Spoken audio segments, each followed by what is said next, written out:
This podcast is part of the Big Heads Media Podcast Network. Go to bigheadsmedia.com for more great podcasts.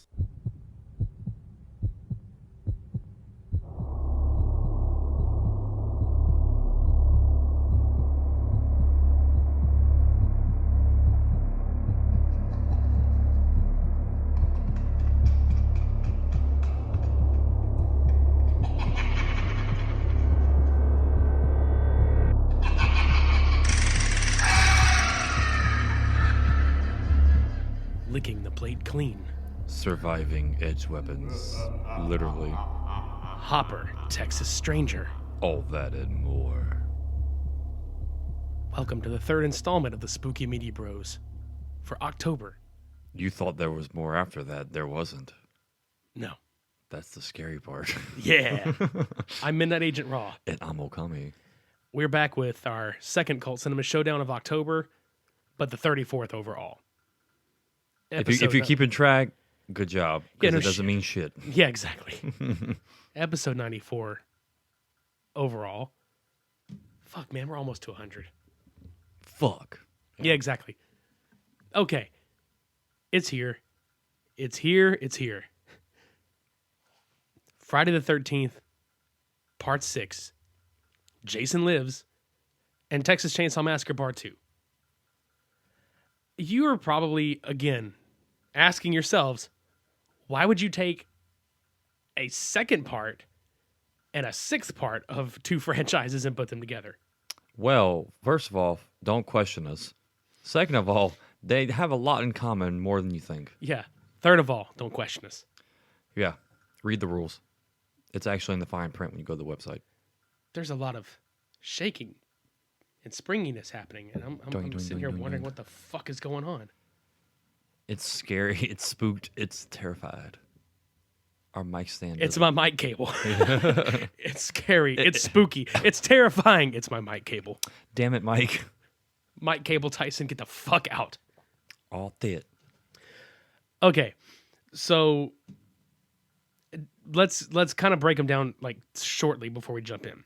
Both of these movies in each respective franchise kind of didn't take themselves seriously.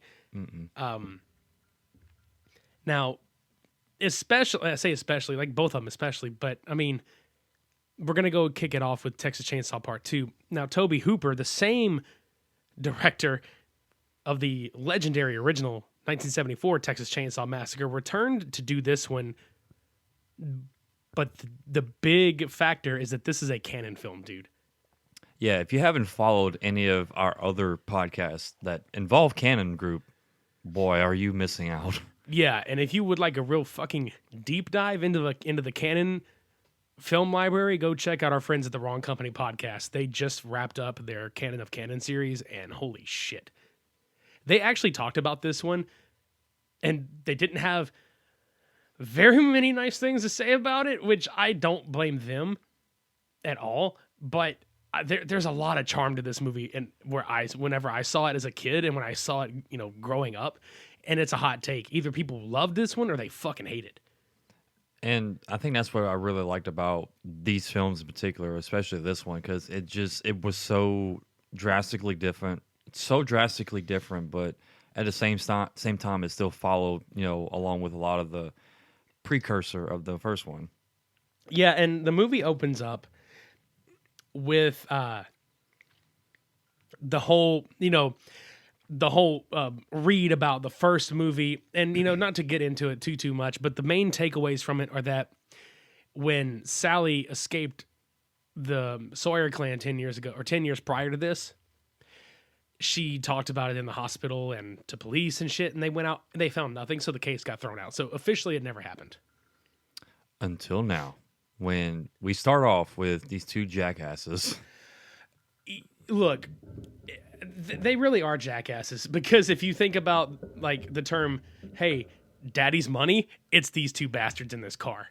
Yeah, because while one drives, the other one literally has these cheap little like eye cover glasses that have like the eyeballs on them, and he's shooting a fucking revolver down the street. You're not strumming guitar, obviously. But no, I'm not strumming guitar at all. I'm getting this fucking microphone situation taken care of. It's stupid. Yeah. Sorry. Not as stupid as these two, but You're welcome for somebody whistled at us? that. Yes. Hello. The guy in the car is whistling at us to shut the fuck up. No. Okay. But yeah, he's going down the road, like literally shooting mailboxes and signs and just Shit that you would do growing up as a kid. yeah. Not really. But, But they get to a point where they hear a radio station called K-Okla. yeah, And- because this is near like the Texas-Oklahoma border. Right. And we meet with Stretch, who is literally the DJ hostess, and LJ, or is it LJ? LG. LG. Like the TV and the phone. Yeah. So we meet them, and they're doing the little, nightly routine with like heavy metal music or whatever you want to call it. So these fuckers call in and like start harassing her, saying, stupid shit like, see your titties, she say this stuff, blah, blah. And they are hanging, like they're holding the line, like the whole entire show. Yeah. Well, while this is going on, they play chicken with this truck, this random like pickup truck. And- For fun, because that's what you do in Texas. Right. So they drive it off the road and it turns around and they, go running off and whatnot. Well, they get to this point where this truck is parked towards this bridge. Yeah. Let's not forget the fact that how it instantly became nighttime. Yeah, like suddenly nighttime. Yeah. And yeah, so they come past the truck again, but the truck like drives in reverse down the bridge. And this is the longest fucking bridge I have ever seen in my life. Yeah, please explain to me what part of Texas and Oklahoma does this bridge exist on? Yeah, because I swear to God, because if you go back and watch it and you look at it, just from a short, quick standpoint, it looks like a real short, just little drawbridge that you would go across, And I think what they did was they looped it around like 4 or 5 different takes probably so. and just like drove back around and kept driving through the same spot just over and over again. Yeah, and you can tell they're not even driving very fast, and that's the beauty part of it. It looks like they're on it looks like driving Miss Daisy with chainsaws. It's really like just short, but yeah, the two guys start harassing the truck, and the truck, like you said, you drive backwards alongside him, right next to him. All while at the same time, they're doing the exact same thing with the radio station. They're still harassing Stretch the whole entire time. Yeah, because they called back like right before. Yeah. But at this point, they're not hanging up again. And now you hear like all this commotion going on with the two vehicles. You see this guy with a puppet, like a costume kind of thing, pop up, and he's like dancing up and down all like crazy and shit in the back of the bed. Yeah. And he gets, pissed off because he has his chainsaw out and he was trying to scare these guys. And the guy with the revolver, I don't fucking know his name. I don't give a shit about his name either. He ends up shooting the face, which knocks the head part back off, and you see it's Leatherface's face. Interesting part Right. is the corpse he's holding up is actually the hitchhiker from the first movie. So they've just kept that fucker lying around for like a decade. For shits and giggles. Yeah. But yeah, they shot that part of the face off his face. So now you literally see him just full, well, not full, but like eyeball, part of the mouth kind of set up. And he literally just dives his fucking chainsaw into the car and just rips him apart. This Like, chainsaw is long, dude. yeah, it's a good, like, what, 5 feet? 4 or 5 feet long Yeah, blade? like the blade itself is just. Yeah, it's a long-ass fucking chainsaw blade. But then, it gets to the part of the end of the bridge, ironically, where driver's head gets cut, like, towards the very top of his head down to where his ear is on the other side. Yeah, like a very diagonal point, and it's funny because the passengers is like, yeah, they went away. Oh my god! Like he just looks over, and the dude it slides off, and the blood's spurting out of it, and you can just see the little puppet hands from the shot behind where he's just wiggling them. He's just like a precursor to what Leatherface would be doing for the rest of the movie, like shaking back and forth and shit. More to come about that later. Abso-fucking-lutely more to come. But yeah, they end up crashing the car into this like gully or sewer part, culvert, whatever you want to call it. And Yeah. that was the end of that. Yeah, so let's take you and introduce you to Dennis Hopper, because Dennis Hopper was in this fucking thing of beauty as an ex-Texas Ranger, Hopper, Texas Ranger, Yeah. lefty, and he's a lieutenant. or was a lieutenant, and he's the uncle of Sally and Franklin from the first film, which Sally was the survivor and Franklin was her brother, the guy in the wheelchair. Right. Now he wants to help solve the murder that obviously happened, and the rest of the police force are writing this off, and I quote, they careened off doing 90 miles an hour. I want to know where the rest of the 75 miles per hour went during the previous scene. Mm-hmm. Let me know. Let us know. I think it was the speed of how fast they died. Tweet at us at supermediabros_. How the fuck did the 75 other miles per hour disappear? I mean, you have the I can't drive 75 miles more. Yeah. Yeah. Jesus Christ. But anyway, it's basically revealed that zero evidence to Sally's claims from the first film were found. So technically it didn't happen. Like in the story, Yeah. it's revealed. So nobody believes Lefty. Like he's basically the laughing stock of this area and in Texas in general. Because this happened in Dallas. And people are like, oh, those murders supposedly happen in South Texas. Like, they're not even close to being up here. I'm like, dude, it's still fucking Texas, man. I-45 goes straight up and down, goddammit. Like, come on, yo. Yeah. So, while we've talked about this, Stretch and LG had actually recorded the phone call. Because they do that with every call-in. Yeah, so they had recorded the phone call like while the boys were getting murdered in the car. So that's all on tape. Which she went to Lefty's apartment or hotel, I think it was, I'm sorry, and decided to try and help him out because she overheard that he was looking into that case. Yeah, and she's like one of the only people that believed him, even though her station had previously mocked him and the entire case in the first place. But she is one of the DJs that is like wanting something more out of it. She just doesn't want to be stuck doing the midnight rock shows and like the dumb small town reporting and shit, which we'll get to in just a second, like right after this conversation actually about this scene.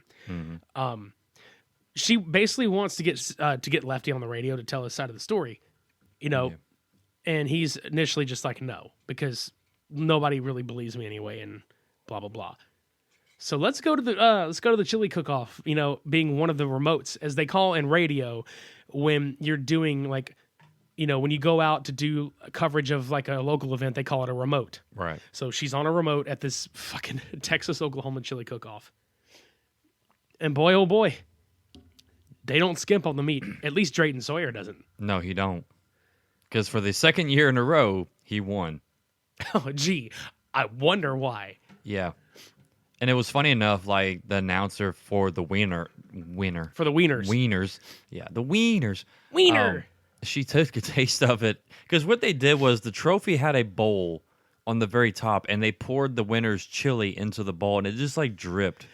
Yeah, like the trophy. Yeah, you talk about the top of the trophy where the cup is. Oh, yeah, man. And like completely weird, but at the same time, it's understandable because it's a fucking chili cook-off, Yeah. I guess. yeah. But I yeah, thought about the Scott Tenorman episode of South Park just now. yeah. Ugh. But yeah, she took a bite out of the chili, and she ended up, I guess, biting like a fingernail or a tooth or something. That It was came a out. tooth. Yeah, and he's like, "Oh, that's that extra hard peppercorn in there." First of all, tell me, why does peppercorn look like yellowish white? Ew. Yeah. And second of all, I don't think it looks that particular tooth shape. Yeah, it's pretty fucking gross. Yeah. just like my sick ass throat. Tooth decay. Ugh. He's telling the tooth right there, son. Yeah, nothing but the The tooth. tooth is in the pudding. Or in the chili in this case. Yeah, no shit. So yeah, like we said, second year in the row, he won. And yeah.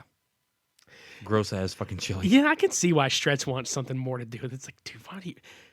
She's obviously talented. Like, she doesn't want to waste her talent on a fucking chili cook-off. Or anything remotely uninteresting in this place. Yeah, I mean, the whole town just seems very uninteresting. So I could probably see she's like, I want to get out of here. Like, I want to go elsewhere. So wasn't this the part where Lefty goes to the chainsaw store. Dude, okay, guys, this is one of the funniest fucking to me, it's one of the funniest scenes in this fucking movie, okay?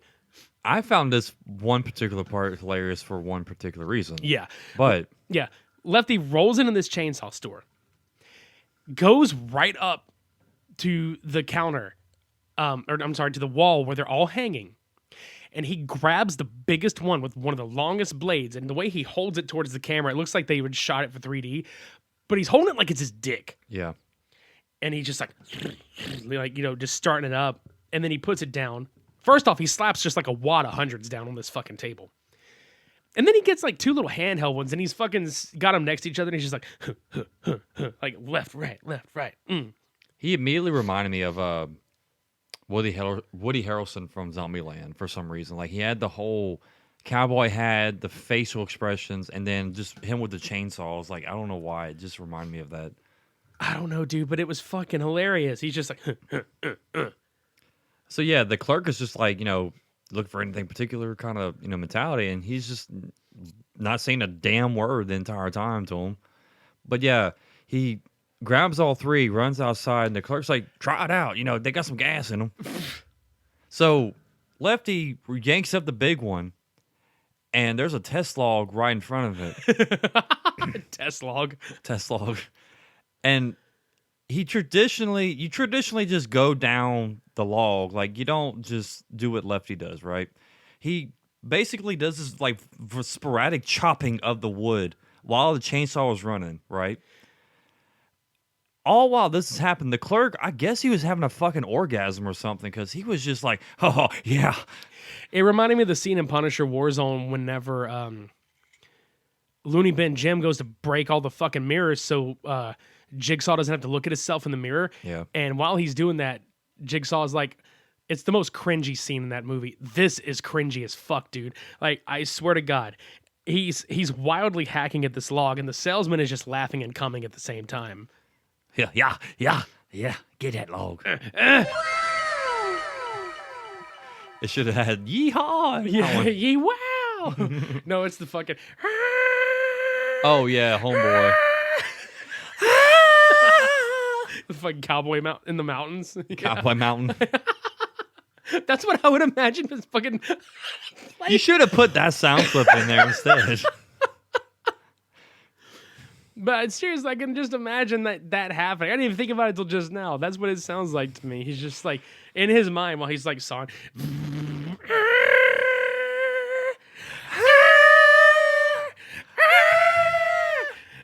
Please find it. I'm going to. Okay, good. Yeah, because look, I'm telling you guys, I don't even care how long it takes to get this sound clip, because Cody and I are going to just blow your eardrums out in the worst fucking way possible. And if you've never heard this and you're like, what the fuck are you talking about? And then you hear it and you remember, you'll thank us later. So, okay, rewind for a second and then immediately think of, okay, some random Texas stranger with a large-ass chainsaw just chopping his wood sporadically, right? Yeah. And the clerk is just like an old veteran-looking dude, right? He's probably in his, 60s, maybe his 70s. And he's just having this very sporadic look, of just, pleasure in his face. Okay. It just. Sorry, there's advertisements, so I gotta give it. Oh, is there advertisements? Yeah. We have those too sometimes. Yeah. But This is how you know that we improv this whole fucking podcast. You gotta hold yourself for a second. I'm holding myself right now. Hold Are you holding yourself out there? Just a little bit. Hold yourself as hard as he's holding this chainsaw, okay?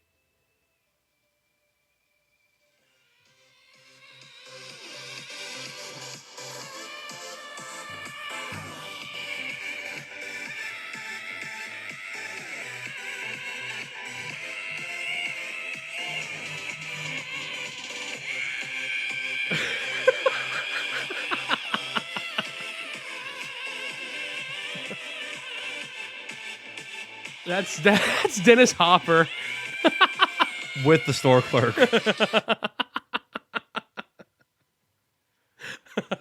This must be how Texans get off. Please tweet in the comments below the show. Do you scream like this when you come in Texas? Does your are you hats off when you get your rocks off? That should be the closer to our episode. Hats off. Hats off, rocks off, man. Oh, the Texas the Texas hats off. Yeah, hats off massacre. Masturbator.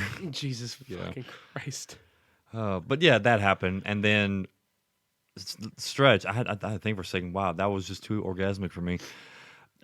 Stretch meets up with Hopper. No, Lefty. This ain't Stranger Things, man. No, what the fuck is wrong? I'm too. I know it's Dennis Hopper, but still. Yeah, whatever. Yeah, they meet up at the radio station, right? I have to think for a second. Yeah, that's when he's like, I want you to play the tape. Yeah, because he's not wanting to exploit what happened. He's wanting to draw out the Sawyers. Little does she know, though. No. But yeah, no, so while that's happening, because she does play it, Drayton is driving his meat wagon, because I'm just going to go ahead and call it the meat wagon. It's like a fucking ice cream truck, but it serves meat sickles. Bruh, I just thought of this. Was it Sweet Tooth? No. What? When she popped the tape in and played it, that started playing. That song comes on? Draw them out. I'd like to send this out to my little cannibals out there. Okay. I can't do that much. I wonder if that's how they orgasm. Who, the Sawyers? Anybody in Texas. I just said that. I know, but I'm really, really sitting and thinking about it now. It makes you wonder. Yeah, sorry, I was just sitting there wondering. But anyway, so yeah, she plays the audio, right? And it happens, apparently it looks like it happens until midnight. I don't know if she had it on loop, but it was playing a while because it was fucking midnight when it stopped and they went off the air.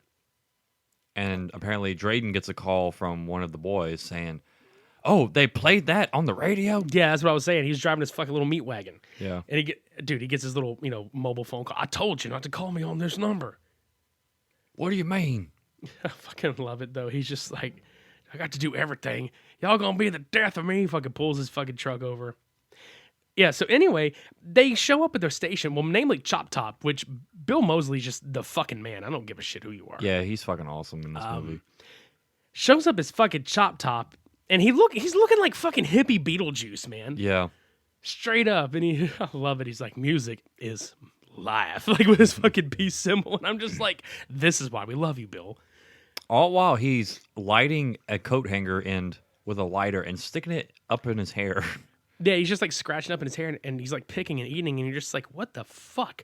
So he's basically like taunting Stretch, and she's just like, you need to leave, and he's like, no, I just want a tour, blah blah blah. So she's like pointing at the desk, like, here's this, here's that, blah blah blah. Now there's the exit sign. Yeah, and she's like, leave, and I love it. She's like, good night. Oh, good night. Good night. Good night. I said good night. Oh, good night. And this happens like a couple times. This is like 4 times this happens. Yeah. Like I counted it. But Chop Top is starting to talk about the audio. And he's like creeping on her more. And that's when she's like, oh, fuck. And dude, I have to give this movie at least this. Because it's mostly a comedy. Because I'll be honest, like, Tobe Hooper intended for this to be a very black comedy film. He didn't even intend it to be like a straight up horror film. Mm-hmm. This was a good jump scare, man, because she's getting backed up towards this little like dark like doorway, and literally like Randy Orton RKO out of nowhere. Leatherface comes bounding through, and it got you, dude. I knew it was coming, but like when I saw it got you, I was like, oh shit, it still works. Like, I'm sitting here like it's a 30-year-old movie, but it still fucking works. Like, I wasn't expecting Leatherface to pop up. I was expecting like Chop Top to do something to her, like just jump on her or something. No, it's just like door explodes. Here's fucking Leatherface with his chainsaw. I was like, god damn. What's that the sound the chainsaw makes when he wraps it up?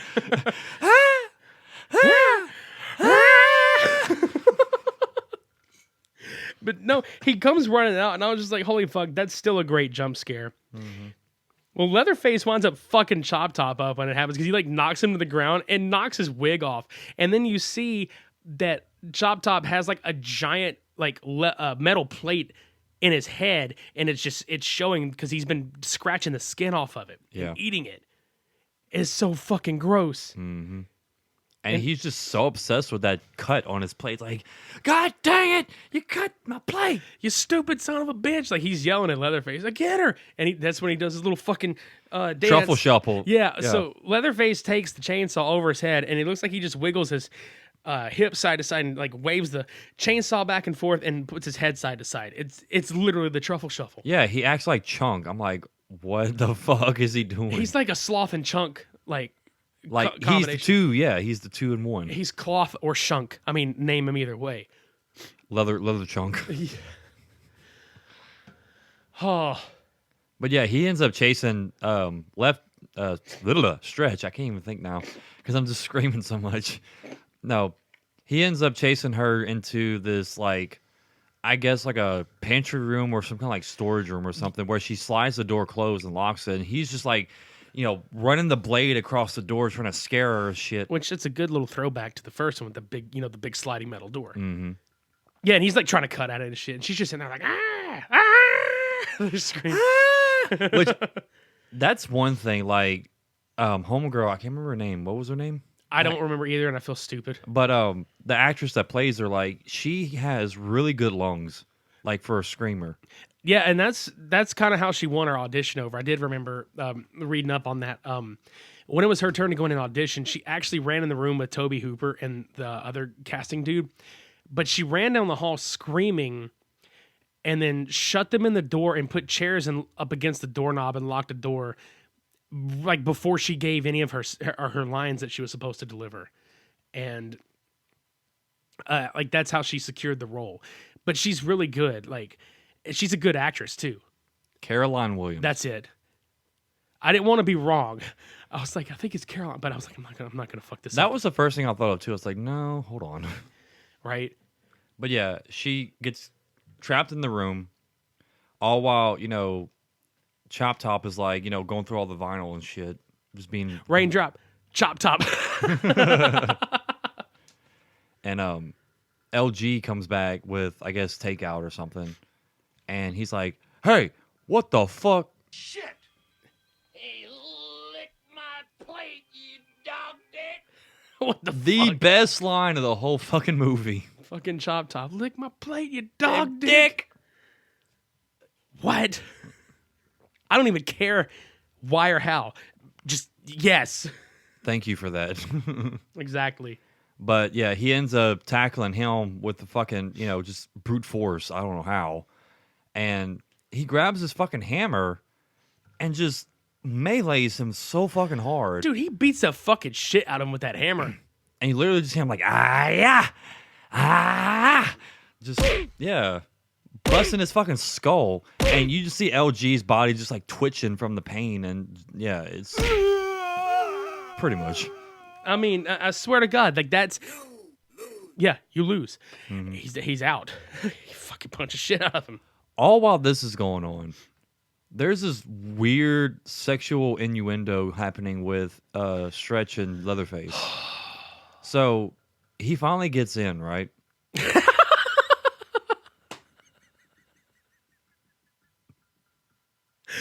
After all these years. Just think about it, there's some weird sexual shit happening. So he finally gets in. Yeah. And she's basically like climbing on top of this like water cooler of ice and like drinks and shit. Yeah, it's like a tub of ice with beer in it. Yeah. And he's chopping the fucking, he's not even like hitting her. He's just chopping everything around her. He's fucking the room up, dude. Yeah, he's like, I'm tired of the feng shui. He must be like really like, could you imagine if Leatherface was like a fucking interior designer and that's why he's got a suit on? It was like on HGTV. Yeah. It's like, we're going to hire Hacked and Gored TV. Yeah.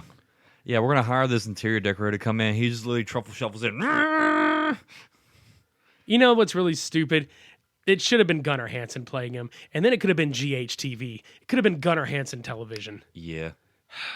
It's bullshit. Anyway. But yeah, he ends up like remodeling the fucking room. Yeah, and part of the time he's chopping the ice right where Stretch is sitting on, and her legs are splayed like wide open, and the water's spewing all over her face, and she's like, "No, No. I mean, basically, the chainsaw is a dick, and she's just being like sprayed upon. Let's just be honest here Yeah. and get it over with. Like that's yeah. So he ends up stopping for a second, and he's looking at her like with this fucking. If you ever watch Harry Potter and the Goblet of Fire, whenever Barty Crouch Jr. does the whole the little. that was what Leatherface was doing. He literally just like stuck his tongue out like a Slytherin. He's Barty he's Barty Crotch. Jr. Yeah, he is. But yeah, he ends up like sticking the blade like on her thigh, And they legit like goes right up into her crotch, and the whole time she's like, "How good are you? Are you good?" And I'm just like, ugh. what the fuck is going on here with that? What the fuck is going on?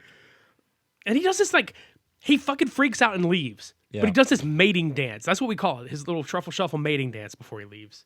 So he gets back downstairs and I love Chop Top. Chop Top's yeah. Did you get that bitch? Did you get her? Get good. And they go to fucking leave because they grab LG and they take his body. Because spoiler alert, he ain't fucking dead. Second off, I love that Chop Top goes back and grabs his hat and he's yeehaw. Yeah.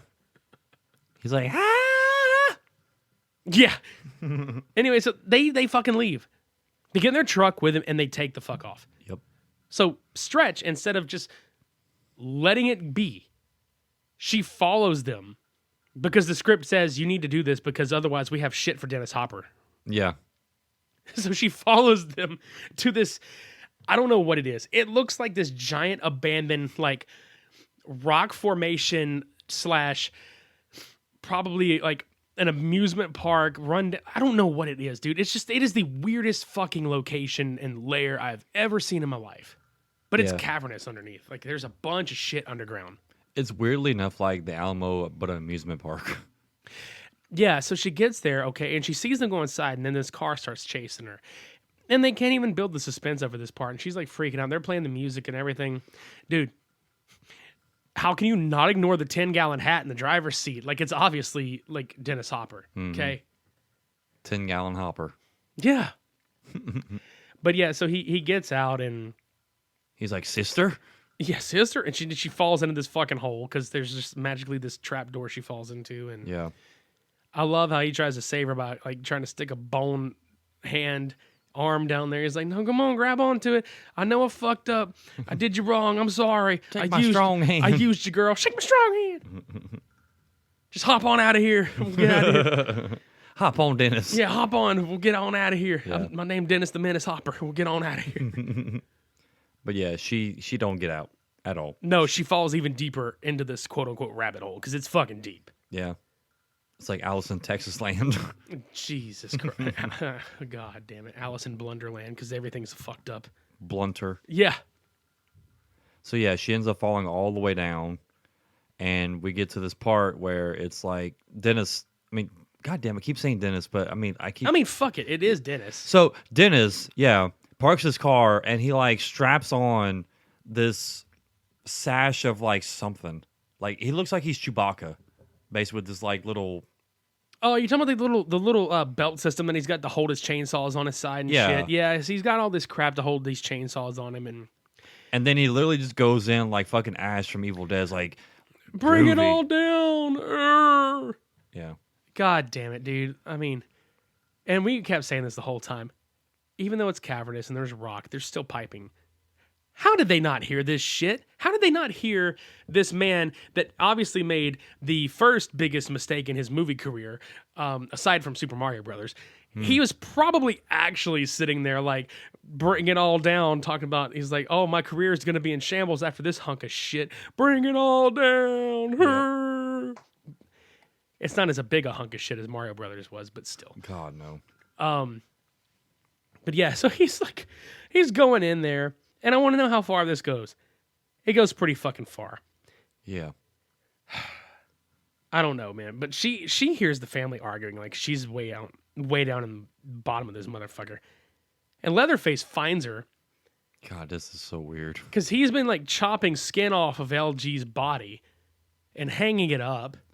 With one of those little like turkey carvers. It's fucking hilarious, dude. He's totally doing Thanksgiving. They're totally having Thanksgiving. I don't care what anybody says. Thanksgiving, Yeah. pretty much. Just wait. It's waiting for the turkey to come out. Waiting for actual turkey. Yeah, like the comic. Yeah, the Nice comic. tits, bitch. Looking at LG. Nice tits, bitch. Nice man tits, bitch. Yeah, but yeah, he ends up like cutting the face off of LG and like hangs it up to see like, oh well, that looks pretty, and he sees her behind the barrel and proceeds to go up to her and is like having this weird moment of like, okay, I'll help you. I'll help you. The Clash fucking plays. Should I stay or should I go now? now? Yep. Yeah. So Should I slay this fucking hoe? I don't know. but yeah, so the rest of the family comes out and Drayden's like, what you doing there, boy? Hey, boy, what you doing, bitch? And he ends up like showing the face to like his dad, like, yeah, this is what I did. Look what I did. It's like, oh, God, was it, did I ever show you Blinky? About No. the robot? Oh, my God, never mind, Dan. But anyway, he just has this look like, did I do good? You know what I Yeah. mean? It's like, hey, look at this. Did I do good? He should have got up into this little shuffle, like, no, I do You good. like shake the face back, Yeah. and you just hear like, did I do good? Not Ace of Base with Shake a Face. I sawed the sign. And it opened up his eyes. Oh, shit. More music on our album. Face of bass. Just fucking yay. Yeah, that's going on our album. Yeah. But no, he ends up walking away, and Leatherface is like putting the face of LG on stretch. And he's like, wait, there's more. Yeah, he's like, He told he does this let the like, face here with OxyClean. Clean that shit up in no time. he literally puts the face on her like, all like purdy and shit, and he's just like, it's done. Yeah, he just like claps his hands. It's insane. It's magic. I'm gonna make your whole face disappear. Just But magic. But literally, his idea behind this was, you need to face your fears. Yeah. Just chill. Right there. Shh. Just like fucking. That's him like dragging his finger across her face. He just. No, across LG's face. Yeah, he's like, yeah, because all the fucking meat and bones and shit. That's another thing. He fucking ties her up so she doesn't leave. And then LG just sits up. He's just like, and you're like, what the figgity fuck is that? What the LG fuck? Yeah. And he's just like, it's It hurts. oh God. Oh. And then she's just like, oh, LJ. And he's just like, That's me. yeah, he's like, that's me. OLG, that's my face. OLG, get it off. You know, it's just like, not really, but they're just having this like supposed to be emotional scene because like that's like one of her closest friends, and you know, she's just like, oh, I love you, blah blah blah, and they're like hugging her, and he looks like he's gonna stab her at first because she's like, can you help me get out? Because he's got a blade. Like a big ass fucking kitchen knife. Yeah. Like, where's fucking Michael? No shit. Well, he cuts her loose, and man, it's funny. Me loose. It's right. Cut me loose. It just makes me laugh though, because he falls back over, you know, and it's supposed to be again emotional. She's over him, and he's just like, get out of here, all this other crap, and she's like, oh, we'll get you out of here. And he's obviously fucking dying. He's got no goddamn face, and the skin missing off his fucking chest and his arms and shit. And then he just dies. But the way he dies is funny because he's just like, oh, shit. And then he fucking just dies. And you're just like, that's fucking great. Yeah, that was literally like we were trying to cut the sound clip for fucking Chop Top's like line. Are you shit? Yeah, I just... That was the very beginning of the part. I just started laughing. It's like, lick my plate, you dog shit. Yeah. Play dog dick. Shit. He just croaks. So yeah, fucking Stretch has to try and find a way out of this like hellhole for fucking existence, and all we have Hopper doing is what now? He's chopping all the support beams to all the fucking tunnels. He's not accomplishing anything but wasting gas. And let's just be as honest as we can. It's a waste of a character. It's a waste of Dennis Hopper. Yeah, because I mean he was somewhat built to a point towards the beginning before he got the chainsaws, right? Mm-hmm. And then we just lost him in a blind rage of like, fuck this shit. Yeah. Like no development after what anything happened. It's like, okay, we get it. You're pretty much a throwaway character at this point. Nobody believes you, so fuck off, die. So, anyway, Yeah, but what happens is that makes him go even more berserk is he finds the fucking skeleton of Franklin in the wheelchair, and somehow after 10 years, the fucking flashlight still has battery power. That's the power of Duracell. Mm-hmm. Do. But Copper chop top. yeah, exactly. The chopper top. Yep. He goes even more berserk, starts like sawing more shit down. Now, mindless amounts of stupid shit later. Stretch is chased around again because Leatherface like chases her, and she winds up getting trapped against an entranceway that got barricaded in. Because of Hopper's stupid ass. Yeah, so he's like bug-eyeing. Leatherface is like bug-eyeing because Stretch is fucking sitting there trying to be like, oh, let me go. And then Drayton and Chop Top keep fucking with Leatherface because they're like, oh, he's got a girlfriend. But I love how Drayton's just like, boy, you could have just asked. It's either sex or the saw. And the saw is family. And I'm just like, ugh. So yeah, they end up kidnapping her, bringing her back to this table. And I am I told Richie this when I watched this, like I am immediately reminded of playing Resident Evil 7 when you first meet the Bakers. Because they knock your ass out and they strap you to this fucking kitchen table just full of crap. Like it's just nasty ass shit. And it's just such a reminiscence to that game because I think that's where they got a lot of the idea from. Yeah. To make the game was from this movie in particular, if not the whole series. Yeah, because I mean, shit. There's I don't think there is a Texas Chainsaw movie without a dinner scene like this. Yeah. Or something similar. But anyway, yeah, that's the thing. And I was like, what the fuck, dude? So you get the whole, oh, let's get Grandpa out here. Oh, let's get Grandpa to knock her in the head with a hammer. Oh, let's all gather around her while she tries to escape. And fucking so stupid. Yeah, it was. So anyway, like that does happen. And while like he finally hits her in the head and they like start draining her head with blood, which she's somehow still alive because how is she not knocked out? But how is it two people in this movie get hammered, literally hammered, and they're like, I guess I'll live. Yeah. Because the script said so. Yeah. I mean, granted, LG dies, but I mean. Not from that. He died from being skinned. Yeah. So while this is happening, Lefty shows up with all his chainsaw glory. But how he God. comes in is fucking weird. He's like whistling. Or he's singing a song or some shit. And I'm like, is that your entrance? He busts up in that bitch like the Kool-Aid man. But Yeah. like you think, because like the wall comes down and he's just like, oh yeah. But he just really comes in and he's just like, and you're just like, what? This is so anticlimactic, man. I know. Because everybody's like wondering where that's coming from. And you don't see this fucking 10-gallon hat man with 2 chainsaws strapped to him in this tunnel right above you. Denny Two Saws right there. You're just literally looking around like, where is that coming from? And he just jumps down with this fucking massive ass chainsaw in his hands. It's like, let's get ready to rumble. Yeah. So he starts it off by sawing Drayton right up the ass. Oh god, that was great. Yeah, it was. Like he literally does like this little dance, like ah. Yep, and then it becomes Lefty Face versus Leatherface. Yeah. And they literally have the duel of the freaking saws. Just Buzz, buzz.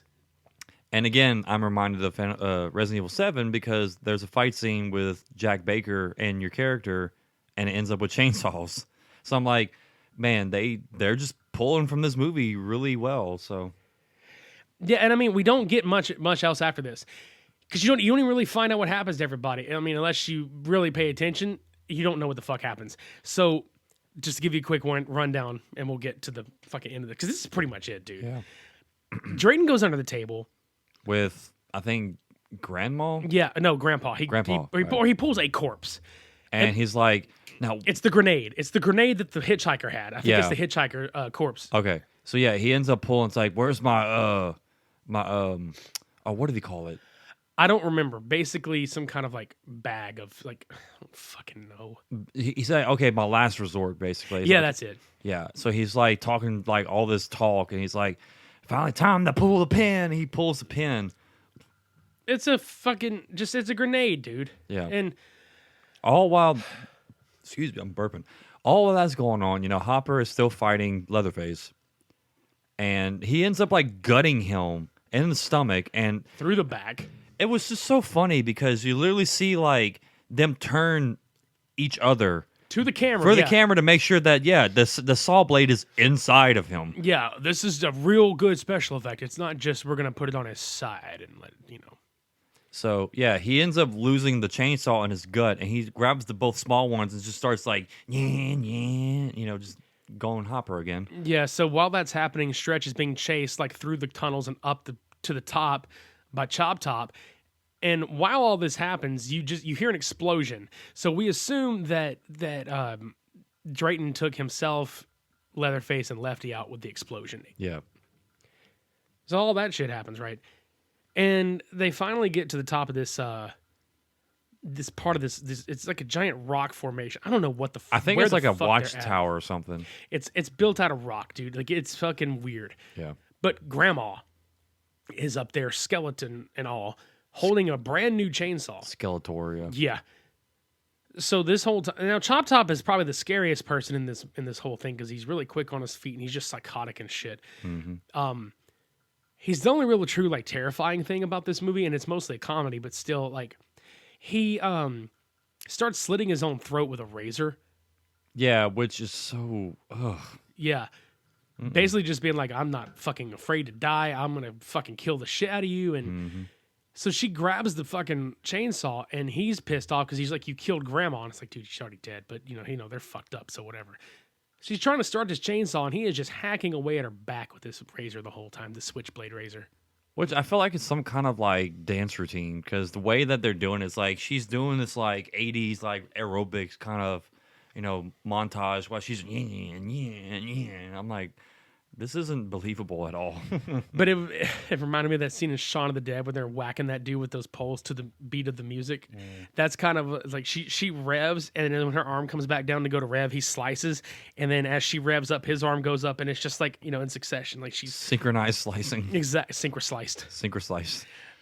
But she winds up turning the chainsaw on. She hits him a few times with it and knocks him through this rock formation out of this thing. He hits all these hard fucking rocks from a deep fall, and he finally goes down this tunnel that they came out of earlier, and he's just like, ah! Ironically enough. Just bye-bye. And how does it end? It ends with her like doing this like succession, I'm the champion pose. But then she starts spinning like fucking flash dance. Well, it's basically like Leatherface from the first movie when they just ended the first film, how he was just wildly swinging and shit. That's kind of what they meant to go for in this one. And it was just like, God damn, dude. Like, it just reminded me of Maniac. Like, she's a maniac. well, here's the thing. Whenever I was little, I watched a lot of horror movies when I was little. That actually freaked me out a lot when I was a kid. Because I think it was just the imagery of like, what the fuck did I just watch? Like, there was no definitive ending. And I think that's what made me scared is that like I didn't see or realize anybody had been, finitely killed. Yeah. So I was like, what the fuck? How's she going to get down through all that shit? Is she going to have to fight him again? Is she going to die? Is she psycho? Is she going to kill me? Like, I was like, is she the next Leatherface? Yeah, dude, Pleatherface. But, watching because, I mean, if you think about it, when he put that fucking face on her, it's like, maybe that's setting her up. Maybe. But we never found out because the Texas Chainsaw Massacre timeline is just as fucked up as Halloween's. But, but that's Texas Chainsaw Part 2. And, yeah. So that happened. Yeah. Now, before we move forward, we've got a slew of podcasts for you to check out and look out for. To throw your way. Yeah. We've got Misery Loves Garlic Bread, One Movie Punch, shout out, what's up, man? Yeah. And FTLS Fantasy Football podcast. So go check these guys out, and we'll let you listen to what they're all about. And we'll be back after this, for the second part of this podcast. Yeah. Brian, what do I love? Fantasy football. I do love fantasy football, but what else do I love? Making money? I love winning money, but no. Well, that's not what I'm thinking of. Ooh, I know. Sundays. I love Sundays, and I'm not talking ice cream, ladies and gentlemen. And if you love playing fantasy football, you need to check out the FTLS Fantasy Football Podcast with myself and Johnny Bats over here. Find us on Apple Podcast or your preferred podcast app, and as always, check out all of our work at www.ftlsunday.com. Look forward to winning with you all year.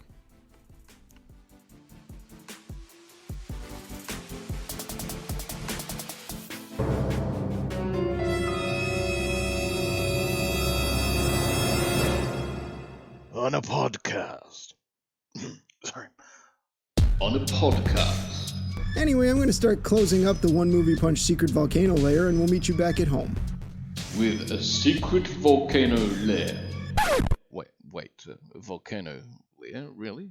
With a secret volcano lair, one podcast host just can't seem to get a break.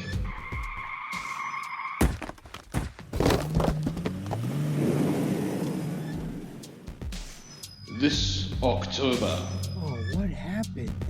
Joseph is forced to survive by any means possible Who keeps a parking lot full of wood chippers? in a serial audio drama of adventures. Blood. Blood everywhere. Fountains and fountains of blood.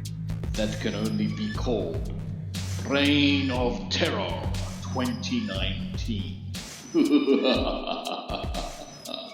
Join us in October 2019 for 31 straight days of horror movie reviews and interviews featuring Joseph, the One Movie Punch crew, 17 podcast guest reviewers, special guests, and me, your narrator, Shane Hyde. Don't miss Reign of Terror 2019.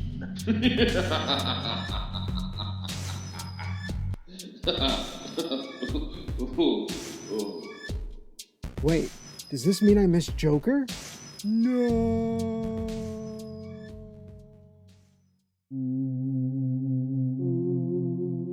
Hey guys. Hello. I'm Haley Bedard. And I'm Alicia Lom. We are the Misery Loves Garlic Bread podcast. We cover true crime cases and a bunch of weird and spooky things while keeping a lighthearted comedy twist.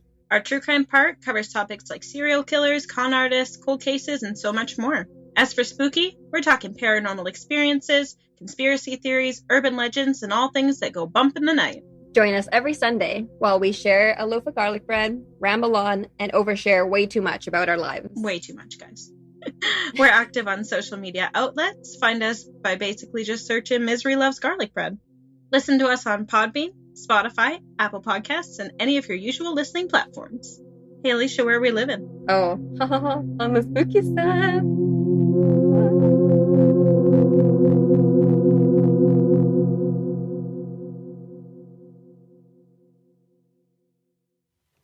And we're back. Spooky garlic bread, y'all.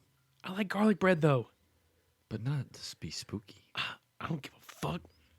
Eat it. Dude, look, if y'all aren't handing out garlic bread for Halloween up there, what the fuck are you doing with your lives? That's Like, the for new candy. Fuck it. Dude, I would happily take a big ass loaf of garlic bread. Because I was like, trick or treat, and somebody's just like, carbs, and just hands it to me. I'm like, all right, cool. Here's a piece of pizza. But what are you going to be for Halloween next year? Fat. Yeah. Because I will eat all the bread. We eat all the fucking bread. What are you going to be next year? Diabetes. I mean, you don't get diabetes from that, but still, you're fat. Mm. That is the sound of us at Halloween. Yeah, pigging the fuck out. Um, Running to the buffet, eating candy and shit. Our mouths are wood chippers. Imagine if that's how you ate food and it just disappeared like that instantly. Mm-hmm. Our mouths are like lamprey. You just see nothing but teeth and big circular motions. Yeah. Any fucking way. Yummy. Let's take a trip to Camp Crystal Lake, a.k.a. Forest Green. I was about to say, isn't it? I thought it was Forest Green. Oh, that was Camp Crystal Lake, but we want to forget that motherfucker ever existed and Camp Blood is no more. And shut the fuck up. We all know. Let's move on to Jason Bond. I swear to God. Okay. Y'all. Friday the 13th, Part 6, Jason Lives. This movie is absolutely my personal favorite Friday the 13th film, honestly, and it's a lot of people's favorite Friday the 13th film. I mean, it's up there with the final chapter, and believe it or not, I know Jason X has a really hardcore cult following. I mean, because it is one of those so bad it's good things. But I mean, I remember seeing Jason X in theaters and thinking, this is fucking bullshit. Watched it 10 years later, I fucking love it. The Friday the 13th franchise is like very hit or miss. 1 through 4, like absolutely was a pretty decent set of movies, but out of those 4, final chapter was really just like the pinnacle.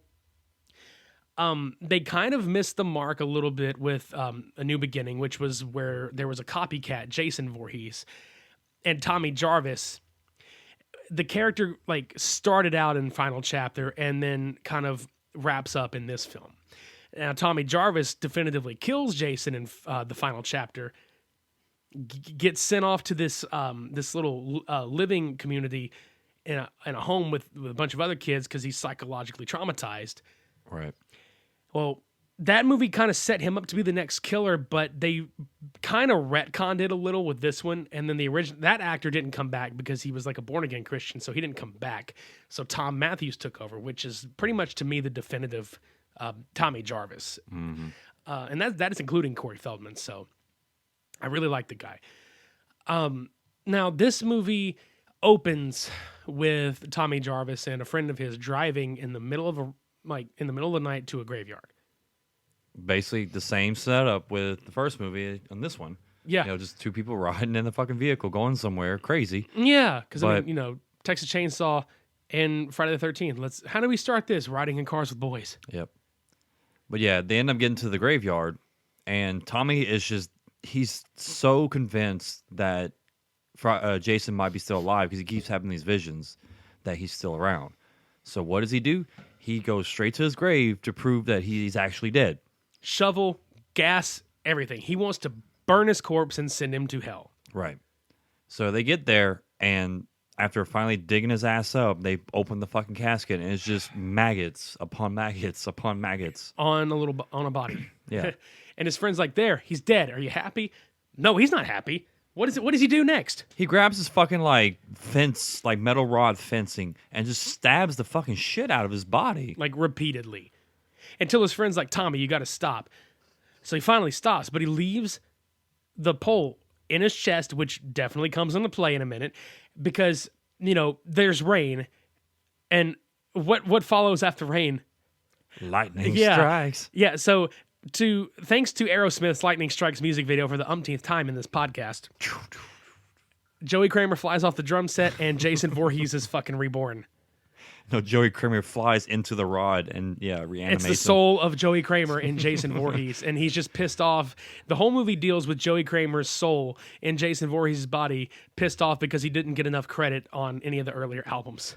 Or the fact that he had to make that shitty-ass music video. That's right. No, I take that back. Because this movie happens before that video, so he's pissed off because he knows he's going to be in that video. Yeah. Okay. So it's like Child's Play. A little bit. Yeah. Yeah. God damn it. So, yeah. Jason reanimates, okay? And But explain to me how he's reanimated, because his body is completely, like, degraded. Like, it's degenerated from all the fucking maggots. Movie magic. So now he suddenly has a zombie body. This is the first time from here on out in which Jason Voorhees has a supernatural qualities to him. Yeah. Because even though he would keep coming back in the other movies, he was still considered human, I guess. You know, because they never really clarified if he was if he had died or he had survived the drowning or, you know, whatever. But this is the one where he's pretty much like reanimated, like corpse, like zombie Jason, supernatural Jason. I'm just thinking of more human than human right now. Pretty much. But so he winds up like, because Tommy's pouring gasoline all over him at this point. He's like trying to set him on fire, and that's when the rain happens. Okay, yeah, so he lights the fucking match, and then it just starts like pouring rain like as soon as it, and Jason's just like, bitch. So he punches his friend straight through the chest and just rips his heart out through the back. Holy shit. And then he throws him into his own casket and it just shuts. And you're just like, holy fuck. Jason's back. Yeah, it's funny because he picks that fucking that iron rod spear up, and he just turns around and he just like zooms into his face, and his eyes just like open up, and he's like psychotic. And this is where it sets the tone for the movie, because you started laughing your fucking ass off, man. The whole James Bond opening. God, that was so like corny. Just him walking by and just throws the fucking machete to the screen. It's choo, choo, choo. I fucking loved it so much. Jesus Christ, it's Jason Bond. That's the reaction we had. It's like, Jesus Christ, it's Jason Bond. I don't know the guy's name, but they should literally just have him looking at this movie, be like, Jesus Christ. Jesus Christ, it's this. Yeah. It's Friday the 13th, part 6. Who made this man a spy? Yeah. So we get like a pretty long title credit opening, and then finally it goes back to Tommy has gone to the sheriff's department because he's trying to tell them that Jason is alive. You know, we're going to kind of get through the meat and potatoes and get to like the, you know, beats Actual of this movie. meat, yeah. Nobody believes him. He, you know, they were like, you know, they're giving people rundown since this movie was supposed to kind of be like a reboot / retcon of the last one. They're like, we're sorry about what happened to your family in the cabin all those years ago. We're sorry your family was murdered. You've been institutionalized. You know he's dead. He's fucking buried. You know, you're just seeing things again. And he's like, no, go to the cemetery and dig him up. And they don't believe him. So they just jail him right there. And they're like, take a nap, son. Yeah, okay. Just, what? Yeah. So and then it cuts from there to this couple. Now, here's where the comedy elements come in, because this movie also doesn't take itself seriously, and there's a lot of self-referencing humor as far as to the tropes of horror, to the franchise itself. Yeah. Because this young couple's driving in the middle of the woods going to the camp, and they stop because they see Jason, and the woman of all people is like, I've seen enough horror movies to know that the man in the mask usually is not friendly. So they go in reverse, right? And they park right before they hit a ravine or like a part of this like river part. And they're like, hey, if we go any further, we're going to get this car stuck and we ain't getting anywhere. So the guy was like, if we go fast enough, he'll move out of the way.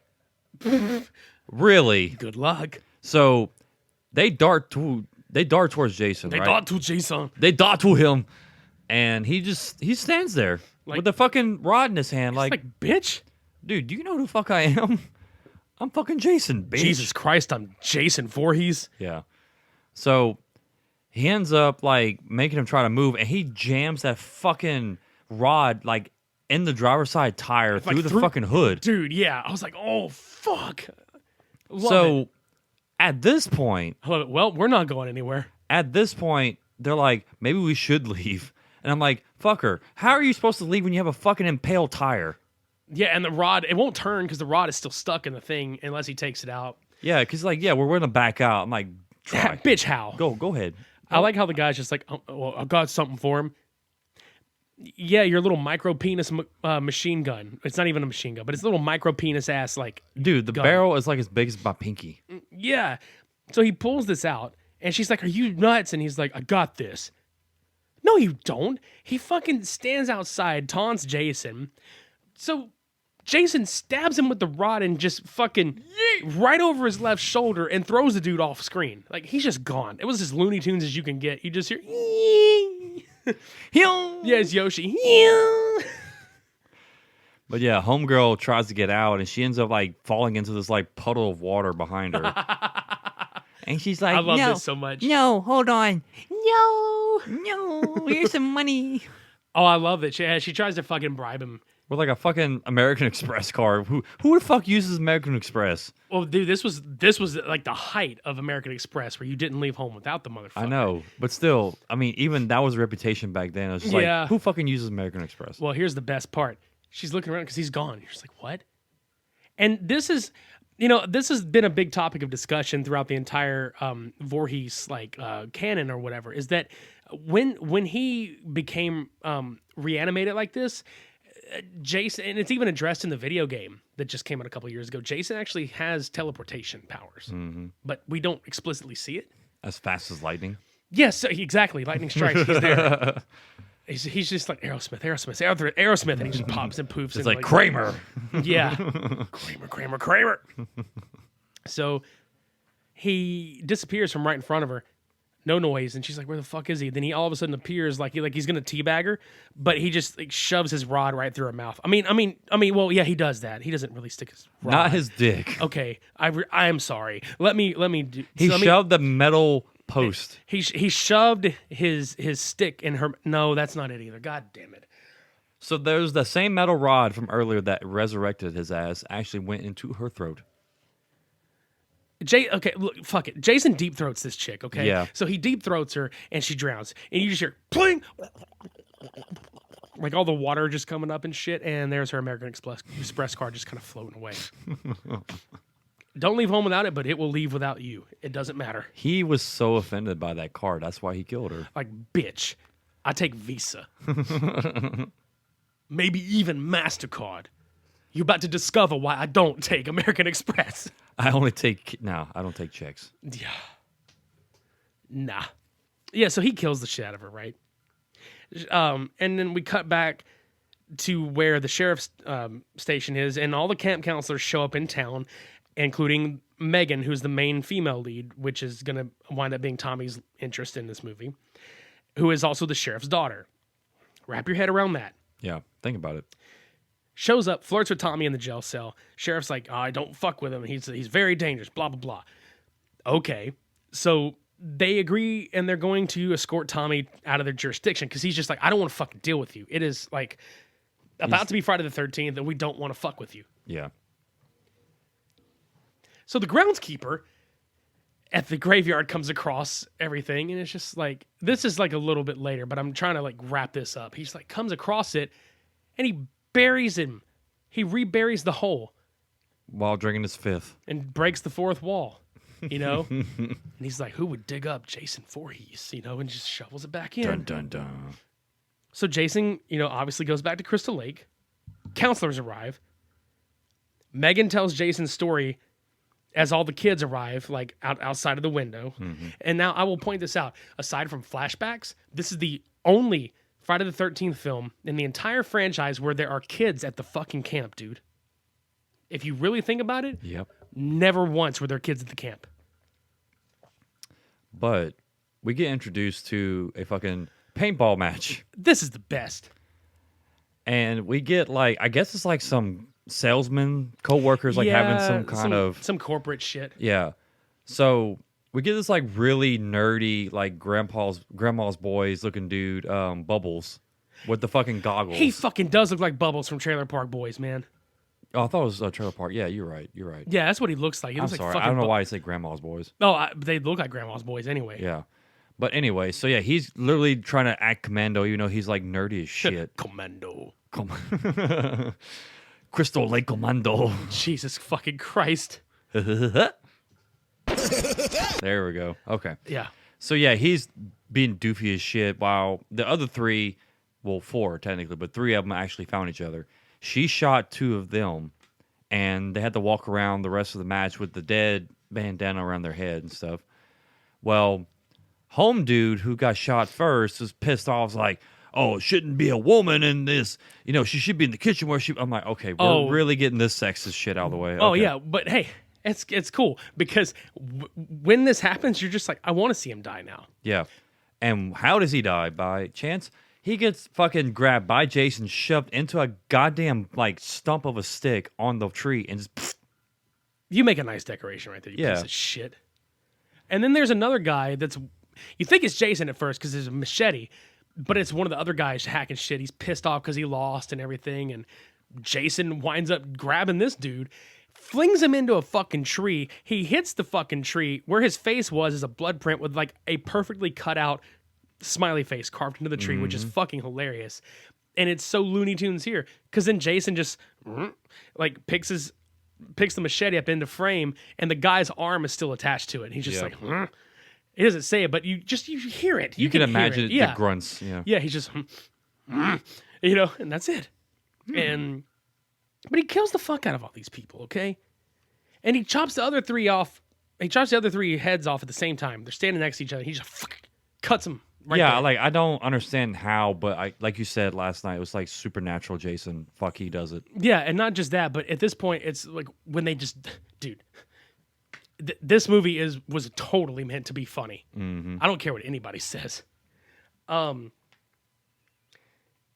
Yeah, so Tommy is being escorted out, and he drives his truck to the cemetery while the police follow because he's 100% convinced.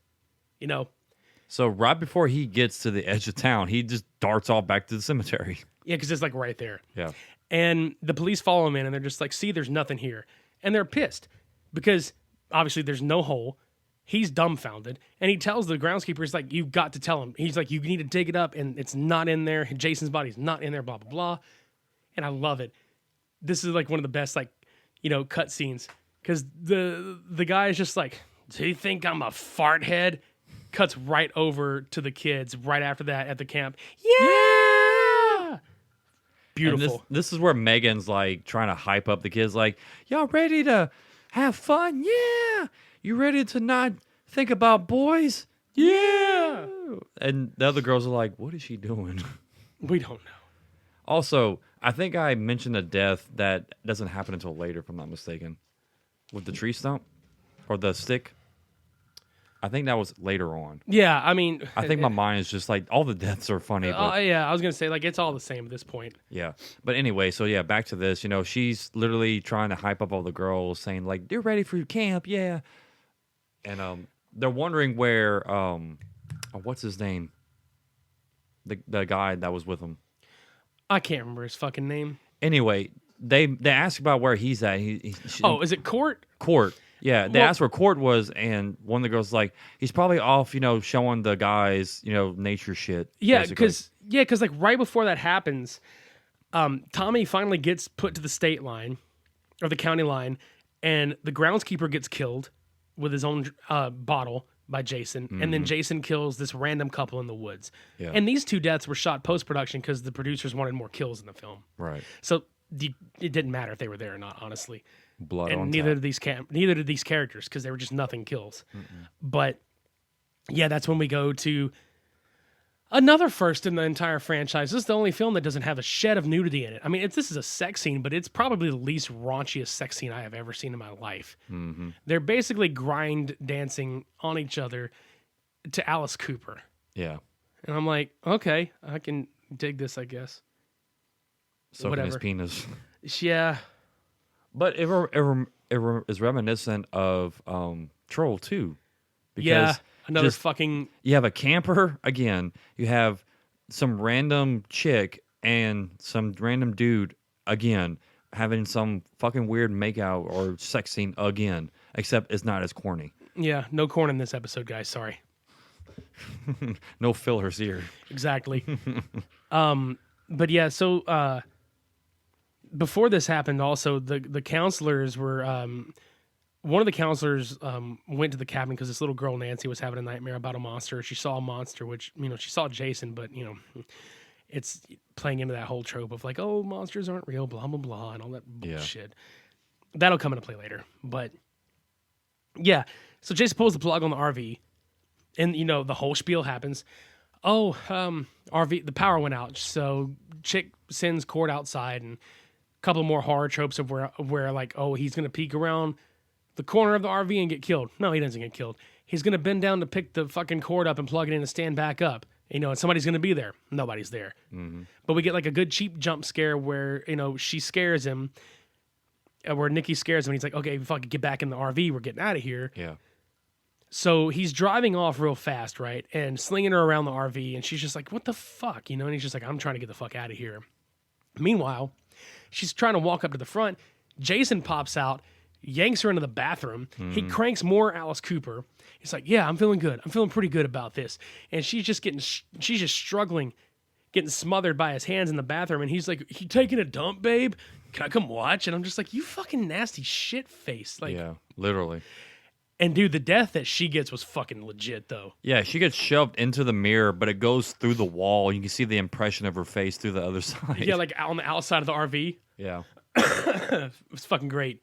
Didn't know this movie was in 3D. Just like right out of the fucking thing. Yeah. Yeah. That was this movie. Pretty much. And he's still driving.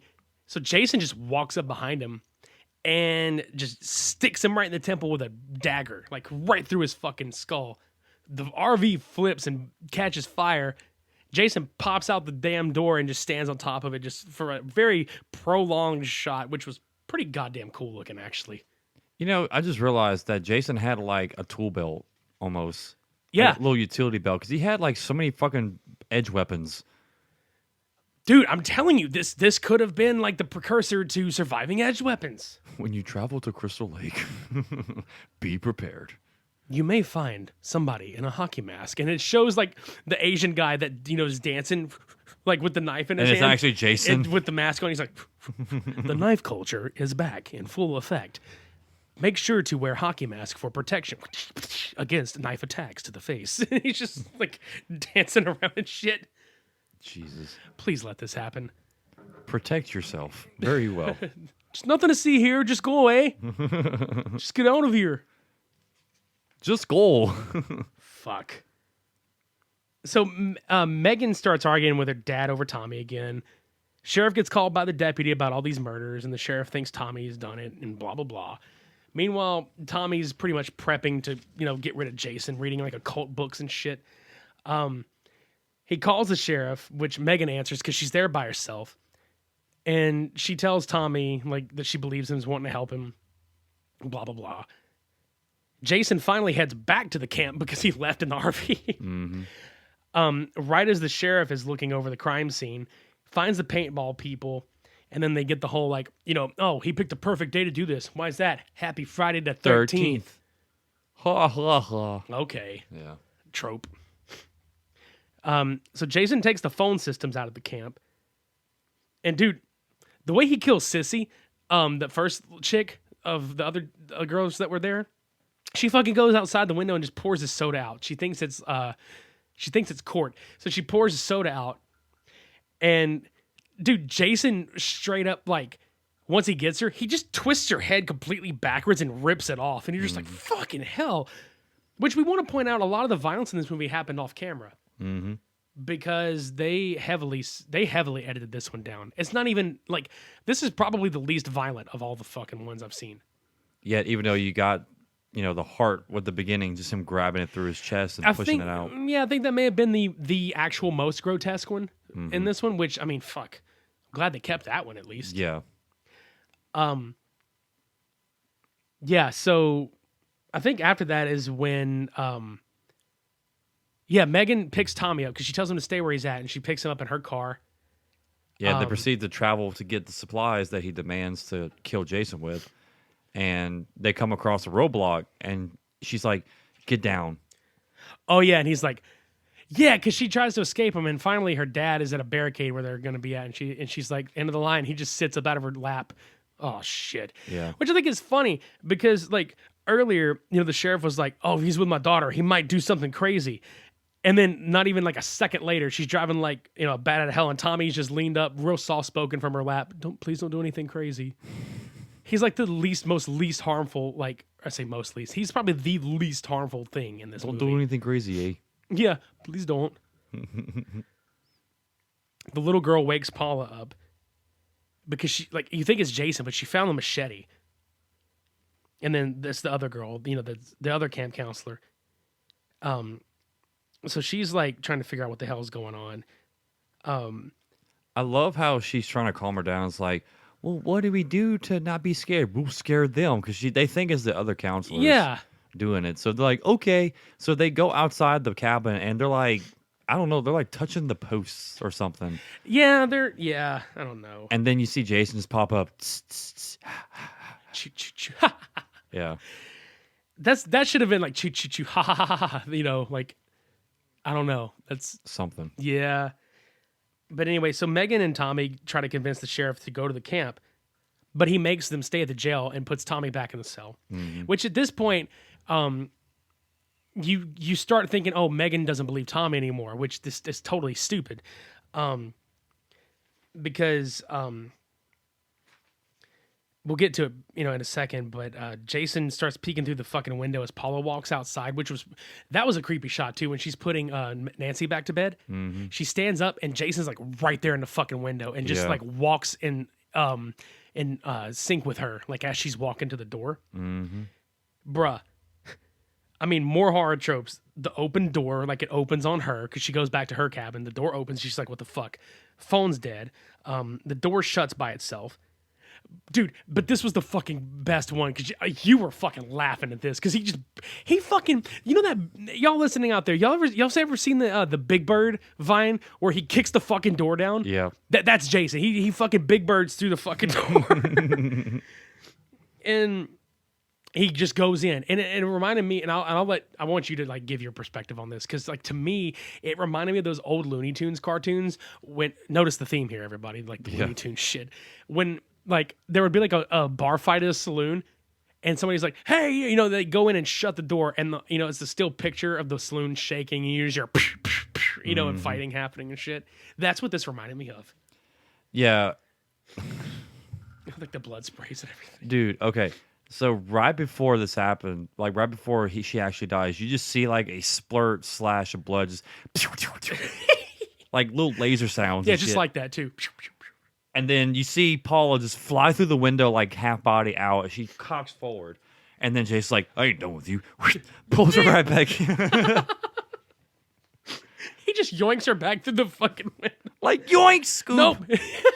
Get over here. Scorpions her ass. Oh, he's scorpion somebody's ass later, but we'll get to that. Yeah.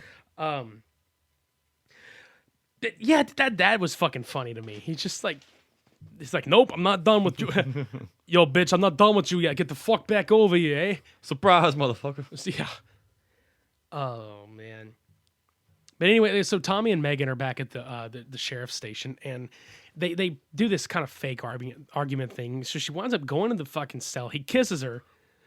And the other sheriff that's there had pointed his laser beam at Tommy earlier, and he was just, it's like, when you see the light, you go bang or some shit like that. It's so when you see the red dot, it means you go bang.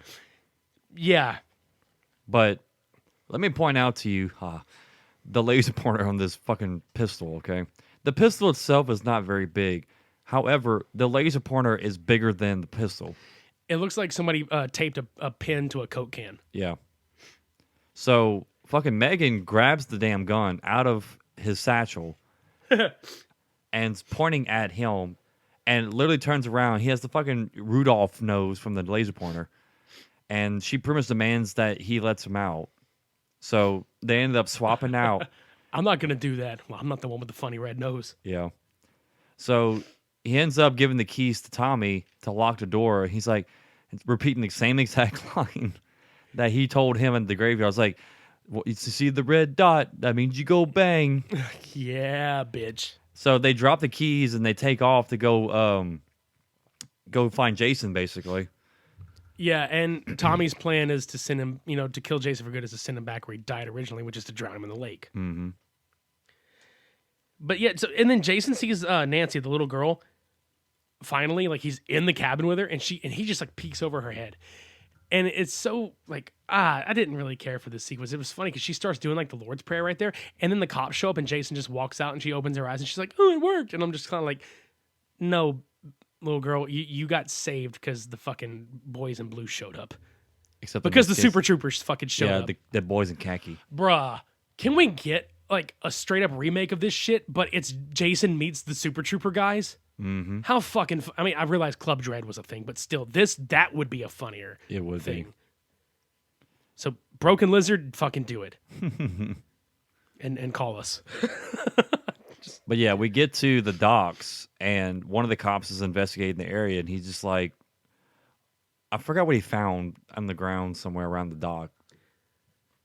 Oh, he looked in the boat. He was looking in one of the boats or something. I don't remember what was in there either. But dude, Jason's a fucking expert marksman in all these movies, but especially this one. Some edge weapons can be thrown. The arrow for it's like he just fucking like he gets like a long ass dart like an arrow, and he just like fucking shurikens the damn thing right into this fucker's face. Yeah. Like it hits him so hard. He looks like he took a clothesline from the Ultimate Warrior. He just and he fucking falls right on his back and into the boat. Like, damn, Jason, you study martial arts or something? Right? Pshaw. And then the cops, dude, oh my God. The cops show up and find the whole cabin that Sissy was in, or the other girl was in, and there's just there's just blood all over the fucking floor and the walls and shit. My first thought was, is that time of the month? And then I was like, yeah, every Friday the 13th. Bro, this wasn't a Tampax commercial. I don't know what was. I don't know either, dude, but he fucking... Hey, don't do that. I know. So Jason fucking crushes the shit out of this other cop's head. Like, he just grabs it, just squeezes it like a fucking melon.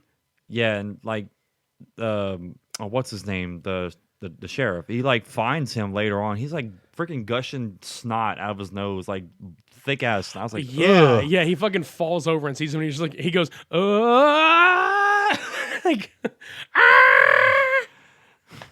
it's not funny. Yeah. Oh yeah, because he got a shotgun this time. Yeah, because the first cop tried to shoot him with a revolver. He ended up getting crushed.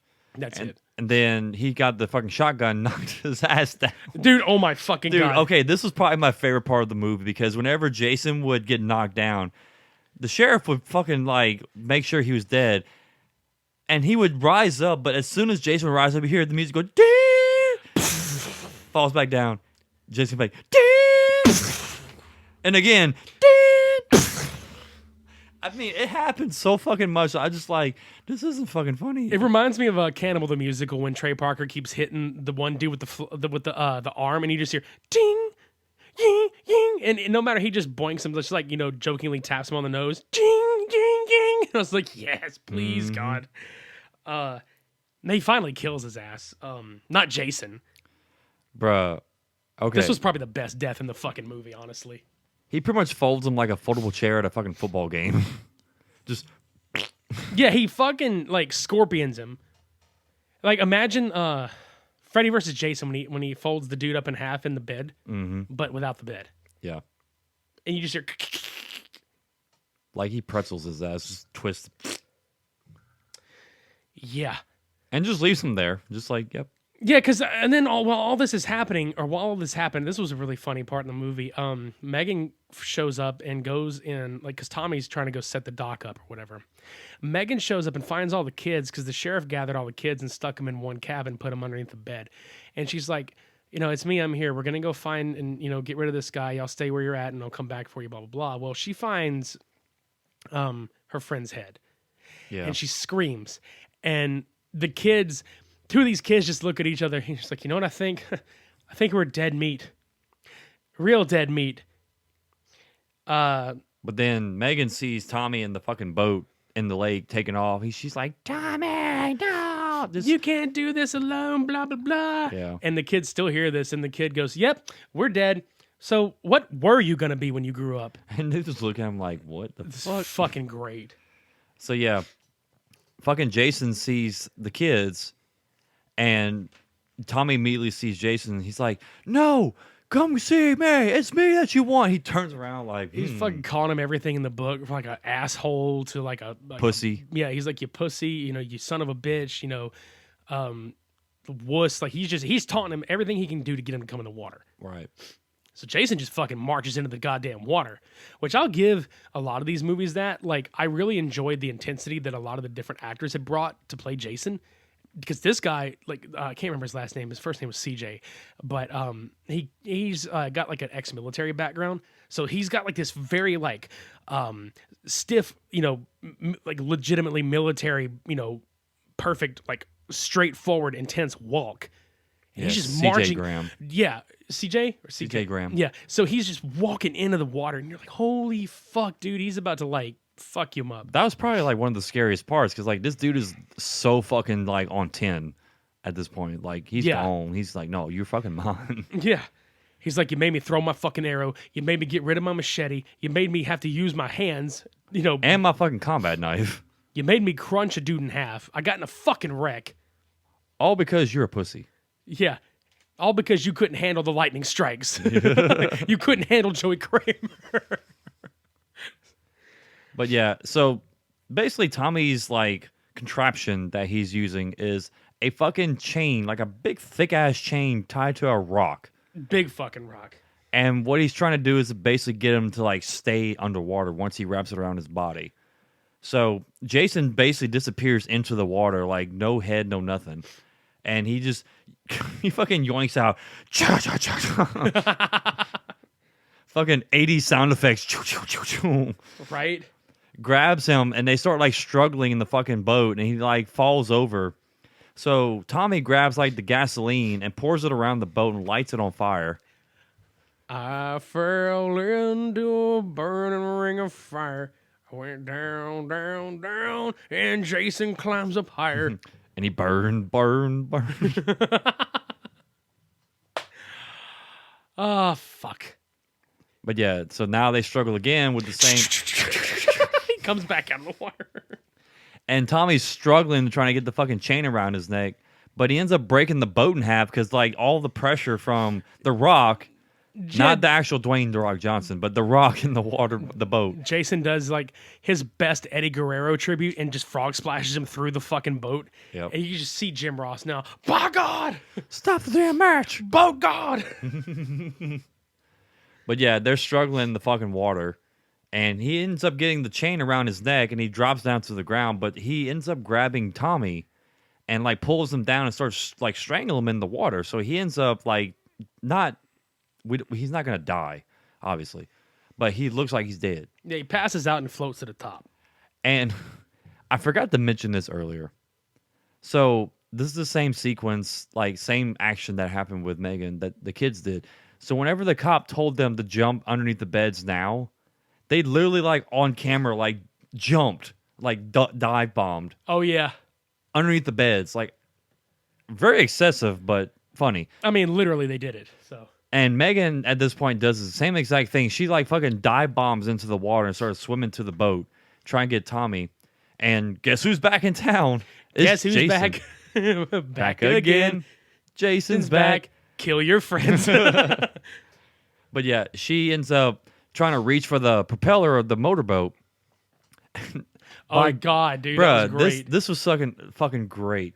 But I questioned this a little bit. So she ends up revving the engine and gets it started and pulls the fucking blades from the propeller onto Jason's face and just chops his fucking head, like towards where the neck and the actual head meet. And it's partially bloody mud color mucus. Chunks and shit. Yeah, like he actually has like sustenance to him. Like I'm kind of confused, but you know, whatever. But yeah, he ends up dying in the water. And we heavily air quoted on this one. So Megan pulls Tommy to shore, starts doing CPR, and he comes to, you know, thankfully. And yeah, so yeah, he's like, it's over. Jason's finally home. Next day, and then go underwater, and Jason's fucking eye opens up, and he's got that same psychotic look as in the very beginning. Strikes. Yeah. Joey Kramer lives. Joey lives. Yep. Oh fuck, that's Jason Lives, Friday the 13th, Part 6. Mm-hmm. Man, I don't know, dude. It's not even me being partial because like I like both of these movies, but I think it's hard to pick because like on one hand I really like the idea of like Texas Chainsaw 2, but I feel like there was more happening in Jason Lives. I think for me that one gets it, and that's just me though. I think Jason Lives would get the nod from me. I don't know. Like I'm more partial to Texas Chainsaw. To be really? Honest. Yeah. Like it's just weird. Like how the parts that did happen were fucking hilarious to me, and they were just over the top. Yeah, I mean, of course, that's the one thing that's appealing about Texas Chainsaw 2 is that it's very much purposely, intently over the top. And I mean, granted, that's definitely Tobe Hooper's doing, and so you can give it that for that too, because at least it was like the original director writer from the first one, and you know they knew what they were doing with it. Yeah, and I think, like I said, for me, and it's probably a stupid reason, but I mean, I think the whole the kills, I think for me were what did it, and just the fact that for the most part Jason's a silent killer, and you know the body language did a lot of the real humor factor for me, and I think it played on the tropes more. I think that was what I liked about it more, is it played more on the tropes, where Texas Chainsaw had a plot, just a little all over the place, but it's definitely got its spot. I think this is a draw, honestly. Yeah. This week is absolutely a fucking draw, because both of these movies are a lot of fun to watch. Like, you get with your friends, watch them, and be like, oh, I don't really need to keep up with, the franchise to enjoy these movies, but I could put them in and fucking enjoy them. Mm-hmm. So, yeah. So Leather Daddy and Hockey Boy win. It's pretty cool. Let them tag team. Oh my God. What the fuck? I don't. Here it's Shreddy and Machete. Like, I don't fucking know what the fuck's going on. Mm-hmm. Just do Machete versus Jason Voorhees. Machete, yeah. Yeah, Machete. But yeah, that's all I got for these movies, man. Mm-hmm. So yeah, definitely check out the rest of our episodes if you like what you heard here. We have like a shitload more, and we're going to be doing a lot more, obviously. But you can go to supermediabrospodcast.com to check out all past, present, and future episodes. Subscribe to us on YouTube. We have episodes that drop every week alongside they're audio for now. We've got some visual stuff on there too. Subscribe to us on Apple Podcasts, Spotify, CastBox, anywhere you listen to podcasts, you can find us on. Rock the CastBox. Rock the CastBox. Super Media Bros on Facebook, Super Media Bros _ on Twitter, and Super Media Bros Podcast on Instagram. All them dumb pictures. All of these fucking stupid pictures reside on Instagram. Still waiting your looks. We've got merchandise at our Store Frontier website. Everything is marked down. Go in the show notes below. All this information's there. You click on it, takes you there. You buy a shirt. You can support the podcast and wear us at the same time. Prices are slashed. That's it. For this month. Literally. If you want to just toss some dollars our way with no obligation to do it any other time, visit coffee.com/supermediabros. That's also in the show notes below. If you would like to subscribe to our Patreon, get some bonus episodes, or just donate monthly, just to help keep the show going, there's a couple of tier options there. Patreon.com/supermediabros. Do that shit. I believe that's it. Yeah. Because I'm sitting here thinking, like, what else is there? Do we media social enough? I don't think we do. No. But, man, next week, okay, so we've done flop and top 10 lists before, but I think next week is going to be pretty fun and interesting. So we're going to actually be talking about, and we might do this every Halloween, I'm not sure. It's just something we're kind of trying out and seeing how it sticks. We're going to throw it at the wall and see if it sticks, blood and everything. Mm-hmm. We're going to talk about the Final Destination franchise, but in a completely different way. Our favorite kills. Yep. Or deaths or whatever. Yeah, from all 5 movies. We're just going to kind of go through and pick our 10 favorites and rank them. Because there's a lot of deaths in those fucking movies. Finally. Yeah. It's your destination. Come check this shit out next week.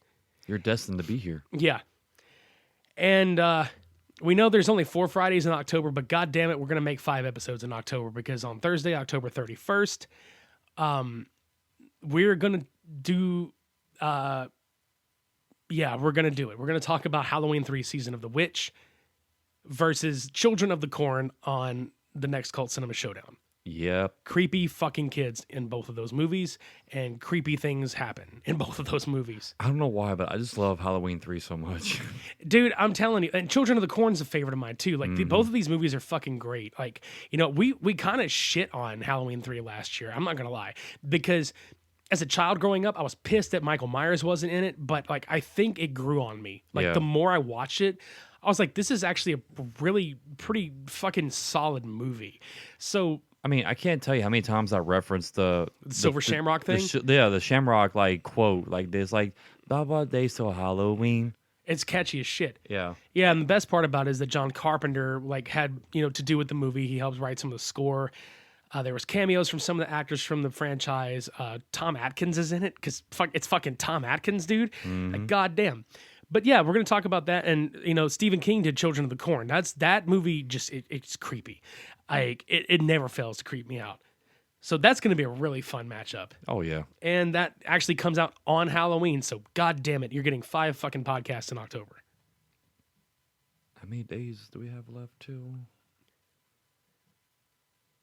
16 days till Halloween. Halloween, 16 days till Halloween, Silver Shamrock. Yeah, so I just get the hell out of here. Gotta mentally prepare for all this shit. By the way, I still haven't forgiven Leatherface for knocking us out with the hammers last week. That fucking hurt. Was it Leatherface? Yeah, Leatherface just was like, hey, fuck you. Just whacked us over the head. I'm pretty sure that was probably Chop Top too. Either way, fuck those guys. The Sawyers, yeah. Fuck the Sawyers. Either way, fuck the Sawyers. Yeah. He probably just did the truffle shuffle to get us distracted, and then Chop Top was like, look at my dick, smack. lick my plate. You dog dick. Yeah. Well, fuck. Well, shit. That was Cult Cinema Showdown 34, Schlock and Terror. Until next time, I've been Midnight Agent Raw. And I'm Okami. Shades on. We're off.